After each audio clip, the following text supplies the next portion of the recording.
अरमान होश में आता है। इधर यागामोज ड्राइव लगाने लगती है और वो लोग नॉर्वे की ओर निकल जाते हैं। अरमान डेफनी के बारे में पूछता है। फिलिक्स उसे बताता है कि वह लोग उसे वहां लेकर नहीं आए। इधर उमोट आखिरकार सबमरीन के कंप्यूटर से उस फाइल को एक्सेस कर लेता है जिससे वो इतने दिन से खोलने की कोशिश कर रहा था। उधर उमोट ऑपरेशन रूम में सबको इकट्ठा करके यह बताता है कि नाटो के द्वारा उस दिन ड्रिल ड्राइव का आदेश असलियत में अरमान और उस क्रू मेंबर्स को सर्च एंड रेस्क्यू करना था और वो नाटो का ऑर्डर दिखाता है।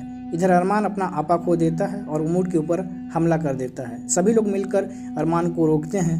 अरमान बोलता है कि वो लोग उसे मार क्यों नहीं देते और वो लोग अरमान को बंदी बना लेते हैं। इधर फिलिक्स और राना स्ट्राइक कर देते हैं। फिलिक्स उमोट को बताता है कि अगर वो चाहते हैं कि वो लोग काम करें तो उन्हें अरमान को छोड़ना पड़ेगा। उमोट उन दोनों को भी बंदी बनाने को बोलता है। इधर फिलिक्स सैतिस को साइड चूज करने को बोलता है जिससे वो मना कर देती है।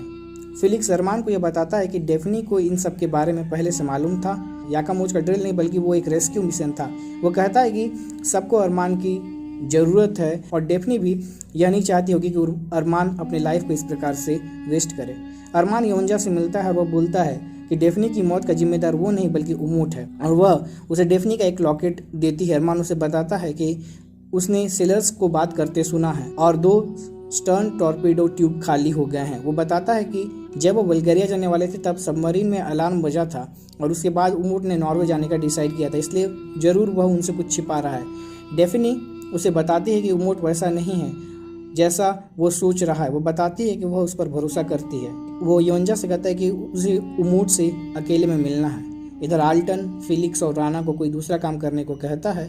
योंजा सबको कंट्रोल रूम में आने को कहती है। उधर उमोट अरमान से मिलने आता है और उसकी हथकड़ी खोल देता है। उसे खाने का एक कैन ला कर देता है। उमोट अरमान को बताता है कि वो फिलिक्स और राना को बीज उगाने को बोले, नहीं तो सबके सब मारे जाएंगे। उमोट उसे बताता है कि वह भूख से बड़ी कोई चीज़ नहीं है। इधर उमोट अपने बचपन के बारे में बताता है कि वह कैसे रोज़ भूखा रहता था। वो बताता है कि उसने वो सब सहा है कि कैसे उसके अंकल ने उन्हें धोखा दिया था और उसके परिवार को तबाह कर दिया था। अरमान उमोट को बोलता है कि अगर वह चाहता है कि राना और फिलिक्स बीज उगाने के प्रोजेक्ट पर काम करे तो उसे अपने 2 सेलर्स को ज़मीन में छोड़ना होगा, जिम और डेफनी के बदले में, वरना वो लोग काम नहीं करेंगे। उमोट पहले तो मना कर देता है लेकिन बाद में मान जाता है। उमोट अरमान को किसी 2 सेलर्स को चुनने को बोलता है। अरमान आल्टन और अहमद को चुनता है और उमोट मान जाता है। तब अरमान उसे बोलता है कि वो कभी भी अपने फ़ायदे के लिए दूसरों को कुर्बान ना करे, खासकर उसके सेलर्स को जो उसे बाहर सुन रहे हैं। तभी उमोट की नज़र फ़ोन पर जाती है जो कि ऑन रहता है और उसके सारे सेलर्स ने उसकी बातें सुन ली थी। इधर आल्टन अपने साथियों के साथ उमोट से पूछता है कि उसने ऐसा क्यों किया। तभी योंजा उमोट को कमांडर के पद से हटा देती है। उधर उमोट अपनी गन योंजा पर तान देता है। उमोट सबको अपनी बातों से कन्विंस करने की कोशिश करता है लेकिन कोई उसका विश्वास नहीं करता। अरमान सिचुएशन को कंट्रोल करता है और सबको एक साथ रहने को कहता है। उधर योंजा अरमान को बोलती है कि वह उमोट के बारे में सही था। वो उससे पूछती है कि अब उमोट का क्या करना है और वो यह फैसला उसे खुद करने को कहता है क्योंकि अब वह सबमरीन की कमांडर है। वो जानती है कि क्या करना है। तभी सभी लोग योंजा को सैल्यूट करते हैं। इधर हैतिस सबमरीन के कंप्यूटर को चेक करके बताती है कि शायद डेफनी को इस बारे में पहले से मालूम था। तभी उनको एक कोऑर्डिनेट मिलता है जो कि हिंद महासागर में कहीं था। साथ ही उन्हें एक फ़ोन नंबर भी मिलता है। योंजा डेफनी के सैटेलाइट फ़ोन के बारे में पूछती है। अब सबमरीन पानी के ऊपर आ गई होती है और वो लोग उस सैटेलाइट फ़ोन को चेक करते हैं। डेफनी के द्वारा डायल किए गए लास्ट नंबर पे कॉल करते हैं।